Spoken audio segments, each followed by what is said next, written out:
morning, good afternoon, good evening. Hope everything is going well. My name is Dr. Eric Vaughn Blacknall III. This is my show, 3 Good Minutes, and the channel is called Practical Dreamers Change the World. Today, what I'm going to do is I'm going to focus on a quote that has impacted me the last few days as I watched CNN, MSNBC, Fox News, Fox Sports 1, ESPN, First Take, all these different shows. And they're focusing primarily on the different approaches that people are taking to express their feelings toward the first month of the Trump presidency. I'd like to read something to you. It says, "The successful lives are the concentrated lives.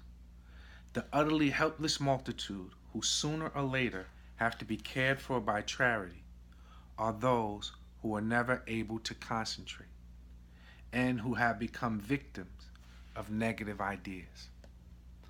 Now, it comes out of a book of which I'll give you the title of in a future post. It's a little over 1,200 pages, taking me 6 months to get through because the difficulty and complexity of the ideas I've never experienced before caused me to think about what's being said. So you've got athletes stepping up saying that they aren't going to go to the White House to visit with the president because they don't agree with his positions and or his policies and or his behaviors. You have athletes that get offended when a person who's paying them substantial sums to sell sneakers considers the president an asset. You've got celebrities who are winning awards based on their creative abilities, using that as a political forum. And personally, I think that that's fantastic. I really appreciate and value when people who have a platform share their position. But because of the way that I've been trained and developed, and because I believe my divine purpose is to share insight, I have to also look beyond the statement and look at the individual presenting the statement. So let's say that I'm Stephen Curry from the Golden State Warriors, and I say that, yep, the president is an asset if we remove the ET. And I think about the idea that he makes that statement while selling basketball shoes that cost $100. And I know that I'm lowering the price. And you process who's buying those $100 shoes. Now, what if he said that the president is an asset minus the ET, and don't buy my $100 shoes. Buy the shoes that are being sold by Stephon Marbury, who was run out of the NBA because he tried to create shoes that cost $15 of the same quality of the shoes that Stephen Curry, is selling for $100 for Under Armour, or Michael Jordan's Jordans, which is a sub-product of Nike, and being sold for $200.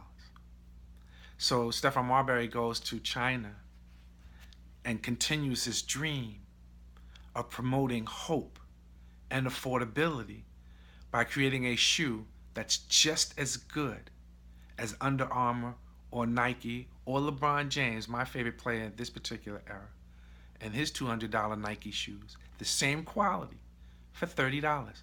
What if those athletes stepped up and said that? How could they create an environment of hope by using their status, by saying that, instead of creating ideas that could be considered negative on your subconscious?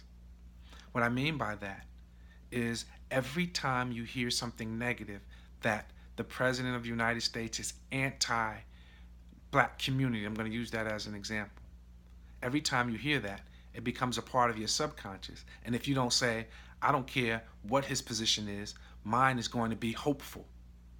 If you don't have that knowledge to stop the negative ether that's being imposed on your subconscious, then you begin to think it, then it materializes and becomes a fact. That's my worry.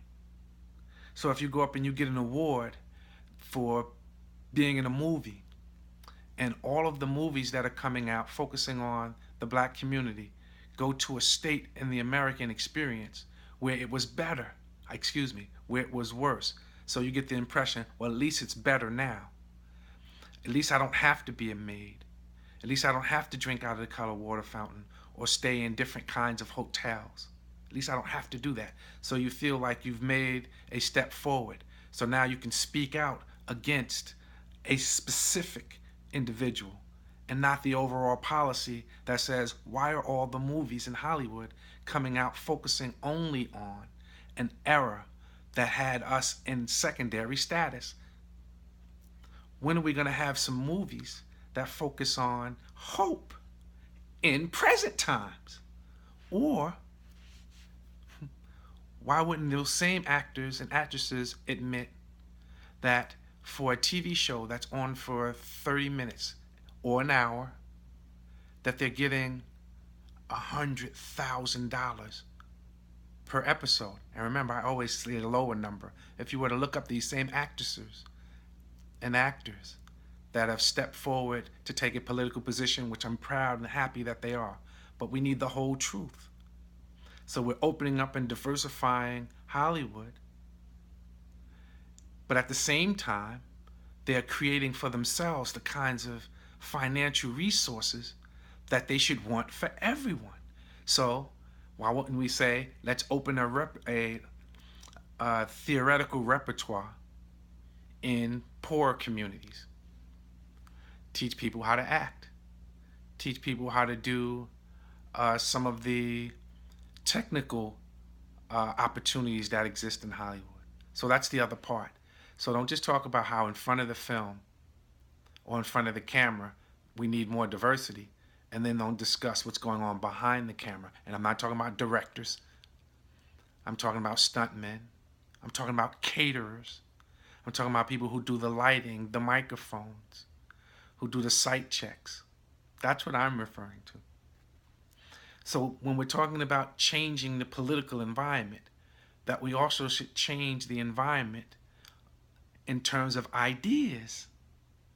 Let's go back to Jesse Jackson's mantra of keeping hope alive.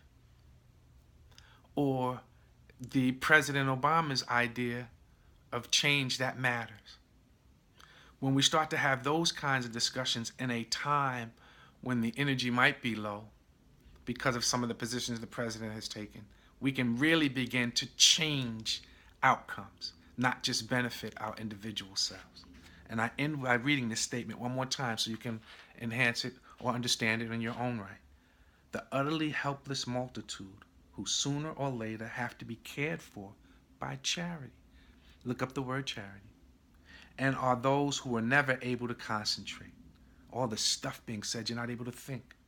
And who have become the victims of negative ideas. Let's change that with some positive energy. Come back and see me soon. Peace.